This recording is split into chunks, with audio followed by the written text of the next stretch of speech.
Welcome to Sabbatical 101. My name is Bethany Walensky, and I'm an associate professor at Michigan State University. I had a life-changing sabbatical, and I'm on a mission to help fellow academics do the same. This podcast is a resource for all things academic sabbaticals. Each episode will provide you with inspiration and insight into the sabbatical planning process, regardless of your institution, discipline, length of sabbatical, or where you plan to sabbatical. I'm so excited to have you along for the ride. Hey everyone, today I want to talk about a topic that I think is really important and relevant, but that doesn't get a lot of airtime. So that is what to do when your sabbatical goes sideways. In an ideal world, a sabbatical is a time of intellectual and personal renewal. You step away from the daily grind of teaching, service, and administrative duties with the hope of making progress on a big project, charting the next phase of your career, and maybe taking a little more time for yourself. But what happens when things don't go as planned, as they all too often don't? Maybe the research isn't panning out, a collaboration fell through. You might be on sabbatical right now and your research grants just evaporated, your personal life intervenes, or you just find yourself struggling to accomplish your sabbatical goals. A sabbatical that once felt like this amazing opportunity can suddenly feel like a wasted opportunity if things aren't going the way you had hoped they would. So if this has happened to your sabbatical, first I want to say you're not alone. This happens all the time, right? We can make the most amazing plans and then things come up and we have to figure out how to pivot or adjust. And this is something that I work with my clients on all the time. Sabbaticals experience change and interruption all the time, just like our normal lives do. But just because your sabbatical isn't going as planned doesn't mean you have to give up on it. So in this episode, I want to share some tips for how you can course correct and make the most of your time, even if your sabbatical isn't going according to plan. So the first thing to do is just acknowledge the reality. And along with that, let go of any guilt that you're feeling. So this can be so hard for us to do, right? Letting go of our initial expectations and ideals and acknowledging, you know what, this sabbatical is just not living up to the expectations I had for it. So the first thing to do is just recognize, unexpected setbacks happen. Your research may encounter roadblocks that are not within your control. You might have a family emergency. You may have a health issue. You may realize that you're more burned out than you initially thought. All of these things can derail your plans. So instead of dwelling on what should have happened and crafting a sabbatical story that's full of regret and disappointment, it's time to take a breath and reassess where you are. Spending time feeling badly about how things are going or just continually telling yourself you had no control over what happened really doesn't help. And so acknowledge what's happening, acknowledge that it's not the sabbatical you wanted, and then let's figure out how to pivot or adjust so that you can move beyond that disappointment and frustration. And so the next steps will help you the next steps that I share will help you chart that path forward. So the second thing to do is to revisit and revise your goals. So things aren't going as planned. Why is that? What's getting in the way is the first thing to ask yourself, right? And so at this point, you're going to want to ask yourself, are the goals that I had for this sabbatical even still realistic? And they may not be. And guess what? That's okay. Whenever I talk to clients who have taken a sabbatical about what happened after their sabbatical, most of us have to file a sabbatical report. And I would say that I'm not entirely sure those reports get written. I haven't heard stories of people who experienced some sort of retribution from their university because they weren't able to carry out the exact plan that they had proposed. If you're feeling anxious about that, then maybe it's a good idea to reach out to your chair and share what's going on and ask them how, and share your plan for how you'll approach it and see what they say. But, like I said, it's not worth staying kind of mired in this place where you're just still hoping it'll all work out when clearly it's not. So there are lots of reasons that you might be needing to revisit and revise your goals. But here are a few examples of how to think this through, depending on what the issue is. So maybe your original project is stalled for some reason. So if that's the case, you could ask yourself, is there a smaller, more manageable piece that I can complete?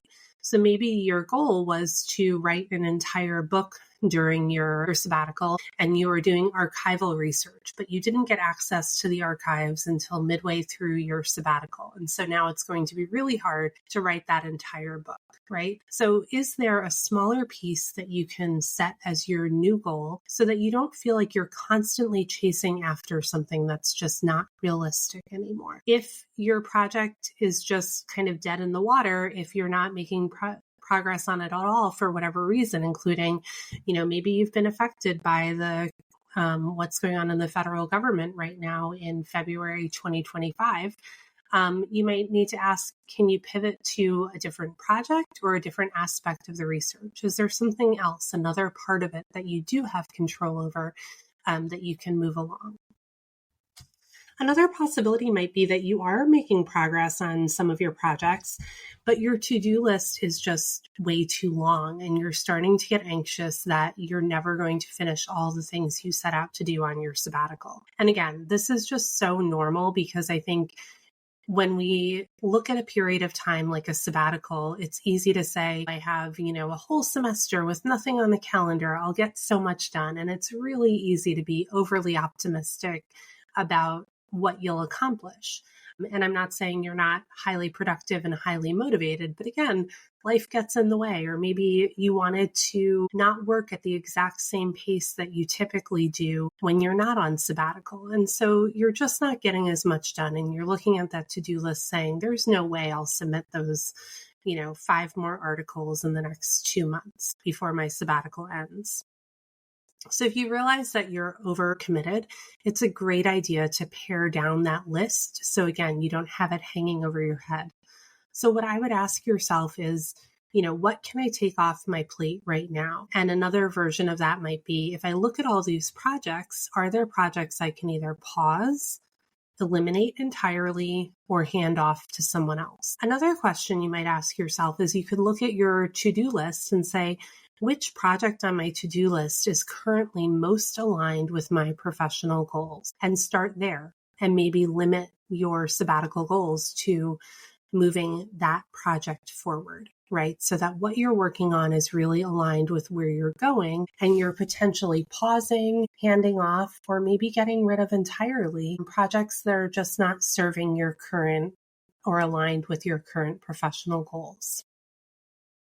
So the key here is that if things are not going as planned, you need to be willing to adjust your expectations.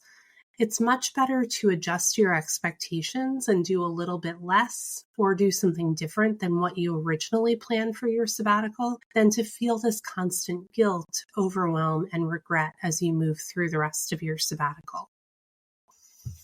Another thing you might want to consider doing is reevaluating your definition of productivity.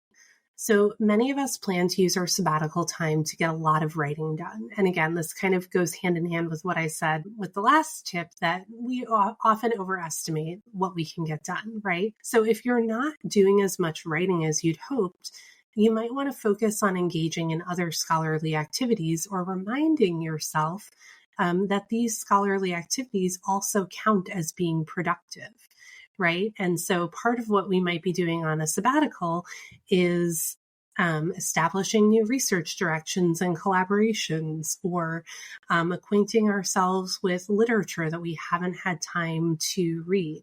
These are all productive activities, even though they don't necessarily result in a publication or a grant submission.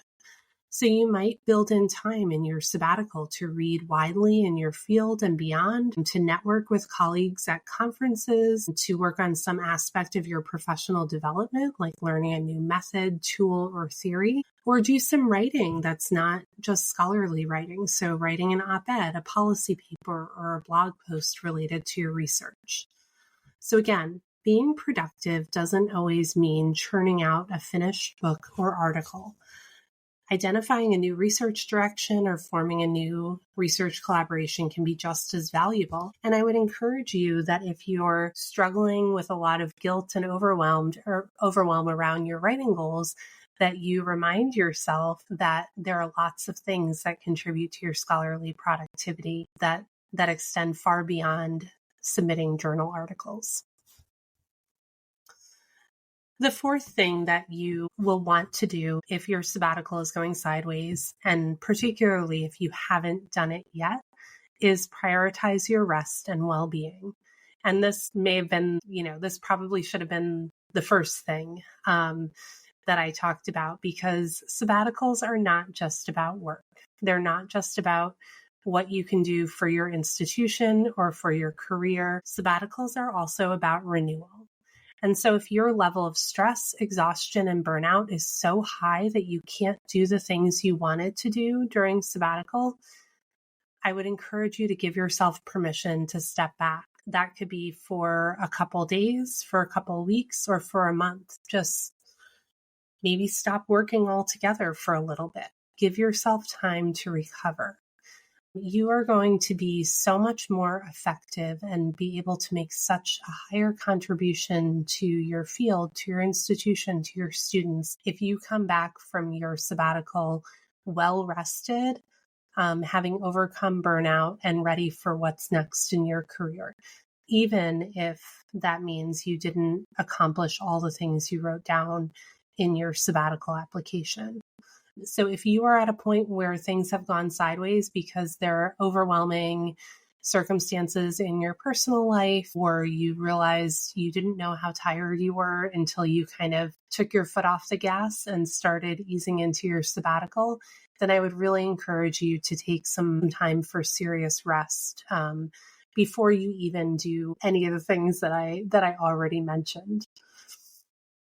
And finally, the last thing you can do once you've, taken time to rest, you've assessed where things are, you've admitted to yourself that things are not going as you wanted them to, and you've decided what you want to prioritize, then it's time to create a realistic plan for the remainder of your sabbatical.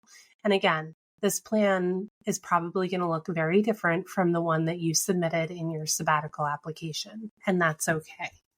So even if things haven't gone well so far, you can absolutely still end on a strong note. I want you to define 1 or 2 key things that you want to get done for the rest of your sabbatical. It could be drafting an article, preparing a conference paper, or just clarifying your next steps, or reading those 2 books that came out last year and are really critical in your field and you haven't had a chance to read them yet.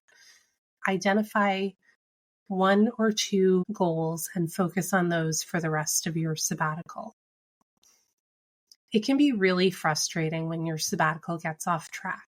And I'm sure it's going to, if you're just listening to me saying, have 1 or 2 goals, you're going to be saying, no, that's not enough. I have to do more than that, or I don't have time to rest. I need to keep going. Trust me, you're going to be so much better off in the long term if you pare things down a little now and focus on just 1 or 2 things. And then if you get those done and you want to focus on something else, great, you can do that. Or if you get those 2 things done and you decide you just want to rest for the rest of your sabbatical, then that's a great plan too. So I want you to remember that even if you feel really frustrated right now and things have gone off track, it is not a lost cause. There is hope for your sabbatical. And I would encourage you to, reassess your goals and expectations, stay flexible, and try to embrace both productivity in, the broadest sense, as well as rest, so that you can adjust your sabbatical plan and make the most of the time that you have left in your sabbatical. Now, if you're on sabbatical and it's gone sideways and you just listened to this and you said, well, that sounds lovely, but how do I actually do it? Well, I would love to talk to you. I am, of course, not happy that your sabbatical has gone sideways, but I am confident that working together, we can get it back on track. So there's a link in the show notes to my program called Sabbatical Rescue, and I would encourage you to check that out and follow the link on that page to book a call with me. And what Sabbatical Rescue is it's a very short, intensive program where we use a combination of activities you complete on your own and one-on-one coaching sessions to get your sabbatical back on track in 2 weeks or less. So again, if your sabbatical has gone off track, please don't lose hope. There is so much you can do to still make the most of your time. And if you think that it would be useful to chat about it, I would love to hear from you. I hope you found this episode of Sabbatical 101 helpful and inspirational as you think about your own sabbatical.